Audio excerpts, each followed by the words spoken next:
अस्सलाम वालेकुम, welcome back to my channel. कैसे हैं आप सब? मैं उम्मीद करती हूँ आप सब बिल्कुल खैरियत से होंगे। आज मैं आपसे शेयर कर रही हूँ पेरी पेरी बाइट्स की रेसिपी, जो कि बहुत ही टेस्टी बनती है। तो चलें जल्दी से स्टार्ट कर लेते हैं अपनी वीडियो। पेरी पेरी बाइट्स बनाने के लिए सबसे पहले हमें ज़रूरत होती है पानी की। तो यहाँ पर मैंने एक बोल में पानी ले लिया है, 4 कप पानी लिया है और उसमें ऐड किया है नमक 1 टीस्पून, और सिरका ऐड करेंगे 2 टेबल स्पून भरकर ऐड करेंगे। और फिर इसमें ऐड कर देंगे ये मिर्चें। मिर्चें ऐड करने के बाद इसको रख देंगे एक साइड पर तकरीबन आधे घंटे के लिए। ये वाला स्टेप आपको करना इसमें बहुत ज़्यादा ज़रूरी है, वो मैं आगे चलकर बताऊंगी कि क्यों ज़रूरी है। तो यहाँ पर देखिए, मैंने इसके ऊपर एक वेट रख दिया है, प्लेट रख दी है, और इसको इस तरीके से ना डूबा हुआ रहना चाहिए इसके अंदर, पानी के अंदर। तो इसको मैंने एक साइड पर रख दिया है। अब चलते हैं अपने नेक्स्ट स्टेप की तरफ। तो यहाँ पर मैंने चिकन ले ली है 250 ग्राम, और इसको देखिए स्ट्रिप्स में मैंने कट कर लिया है। इस तरीके से देखिए पतला पतला सा कट करना है आपको। और फिर इसमें मसाला ऐड करेंगे। तो यहाँ पर मैंने पिसी हुई काली मिर्च ऐड की है 1/2 टी स्पून, नमक ऐड कर रही हूँ 1/2 टी स्पून, कुटी हुई लाल मिर्च ऐड कर रही हूँ 1/2 tea spoon, paprika powder add कर रही हूँ 1/2 टी स्पून, लहसुन का पाउडर ऐड कर रही हूँ 1/2 टी स्पून। आप चाहें तो फ्रेश लहसुन भी पीस कर इसमें 1/2 टी स्पून ऐड कर सकते हैं। सिरका ऐड किया है मैंने 1 टीस्पून, और अब इसमें मैं ऐड कर रही हूँ दही 1 टेबल स्पून भर के ऐड कर देंगे, और फिर अच्छी तरह से इसको मिक्स कर लेंगे। मिक्स करने के बाद आप चाहें तो इसको मैरिनेशन के लिए भी छोड़ सकते हैं, या फिर आप फ़ौरन ही इसको बना सकते हैं। तो यहाँ पर मैंने एक पैन ले लिया है और उसमें 3 to 4 टेबल स्पून के बराबर मैंने ऑयल डाला है, और अब इसमें चिकन डाल देंगे। चिकन डालने के बाद अच्छी तरह से इसको मिक्स कर लेंगे, और अब इसको हमें पकाना है। आपको पता है चिकन ये वाली बोनलेस जो होती है वो बहुत ही ज़्यादा जल्दी गल जाती है, ज़्यादा टाइम नहीं लगता, तकरीबन 20 मिनट, 15 से 20 मिनट लगेंगे। तो अच्छी तरह से ये टेंडर हो जाएगी। इसमें पानी वगैरह डालने की कोई ज़रूरत नहीं होती, जो चिकन का पानी निकलता है उसी में ये चिकन अच्छी तरह से गल जाती है। तो ये देखिए अच्छी तरह से गल भी गई है, और इसका पानी वगैरह खुश्क हो चुका है, भुन गई है चिकन।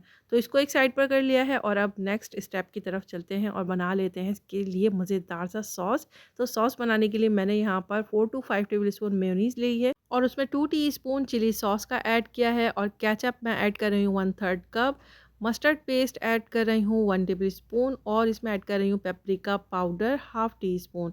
बस ये सारी चीज़ें इसमें जाएंगी, और इसको अच्छी तरह से हमें मिक्स करना है। इसका टेक्सचर कुछ इस तरह से दिखेगा, कलर इस तरह से हो जाएगा, और इसका टेस्ट बहुत ही मज़ेदार होता है। तो ये सॉस तो एक्स्ट्रा ही आप बनाकर रख लें तो ज़्यादा बेहतर है, क्योंकि सबको बहुत ही ज़्यादा पसंद आने वाली है। तो चलें अब मिर्चों को निकाल लेते हैं पानी से। अच्छा, अब मैं आपको बताती हूँ कि इसको सोक क्यों किया गया है, और इसके अंदर सिरका डालकर इसे क्यों सोक किया गया है। सिरका डालने की वजह सबसे बड़ी ये होती है, सिरका जो होता है वो गलाने का काम करता है। तो इसीलिए यहाँ पर हरी मिर्चों को जो है गलाने के लिए इसमें सिरका डाला जाता है, और इसको सोक करने के लिए छोड़ा जाता है, ताकि ये जो हरी मिर्च है थोड़ी गल जाए। क्योंकि इसको जब हम फ्राई करते हैं ये वाली मिर्चों को, तो मीडियम टू हाई फ्लेम रखते हुए इसको फ्राई किया जाता है, तो ये अंदर से पक जाए। हरी मिर्चें ये मोटी होती है ना इसकी लेयर, तो इसीलिए इसको सिरका डालकर सोक किया जाता है पानी के अंदर। तो आई होप आपको समझ आ गया होगा। अब यहाँ पर इसको क्लीन कर लेते हैं। इसके बीज निकालने के लिए मैंने यहाँ पर कट लगा दिया है, और इसके बीज को आराम से निकाल दिया है। अब इसके अंदर मैं फिलिंग कर रही हूँ। तो जो सॉस मैंने रेडी किया था उसमें से थोड़ी सी सॉस मैंने पाइपिंग बैग में डाल दिया है, और कट लगाने के बाद यहाँ पर सबसे पहले मैं सॉस डाल रही हूँ इसके अंदर। देखिए इस तरीके से सॉस डाल देंगे, और फिर उसके बाद मैंने यहाँ पर चीज़ ले लिया है, मोज़रेला चीज़ ले लें, या कोई भी चीज़ जो आपको पसंद हो वो चीज़ आप इसके अंदर डाल सकते हैं। तो मोज़रेला चीज़ मैं डाल रही हूँ यहाँ पर, और फिर उसके बाद इसके ऊपर इस तरीके से ना चिकन डालेंगे। तो चिकन की कटिंग इस तरीके से इसी वजह से की गई है। देखिए चिकन इस तरह ना आराम से इसके अंदर फिट हो जाएगी। ये देखें इस तरीके से आपको भी फिल करना है।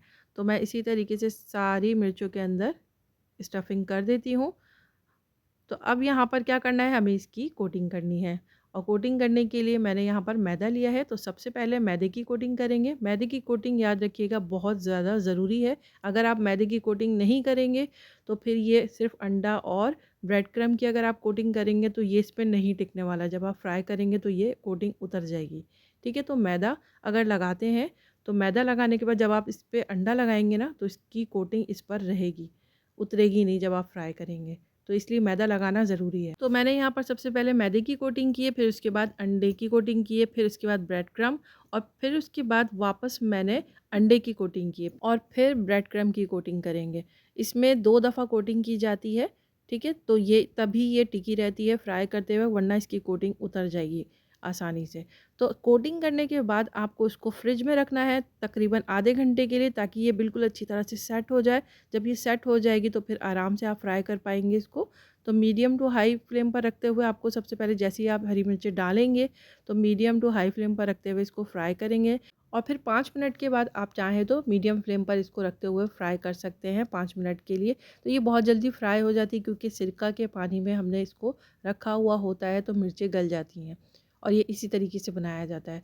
तो यहाँ पर देखिए मज़ेदार और टेस्टी पेरी पेरी बाइट्स हमारे रेडी हो चुके हैं और इसका टेस्ट इतना मज़े का था। जब इसका बाइट आप लेंगे तो इसके अंदर आपको सॉस का टेस्ट आएगा, मोज़रेला चीज़ का टेस्ट आएगा और चिकन जो चटपटी सी चिकन हमने बनाई है इसके अंदर स्टफ़ की है, तो वो चिकन का इतना ज़बरदस्त सा टेस्ट आएगा। बहुत ही टेस्टी और मज़ेदार सी बनती है ये पेरी पेरी बाइट्स। आप लोग ज़रूर ट्राई कीजिएगा इस रेसिपी को और मुझे बताइएगा आप लोगों को ये रेसिपी कैसी लगी। अच्छी लगी हो तो मेरे चैनल को लाइक करें, सब्सक्राइब नहीं किया है तो जल्दी से सब्सक्राइब करें। फिर मिलूँगी अपने नेक्स्ट व्लॉग में इंशाल्लाह एक अच्छी सी रेसिपी के साथ। तब तक अपना और अपनी फैमिली का रखिए ढेर सारा ख़याल। अस्सलाम वालेकुम।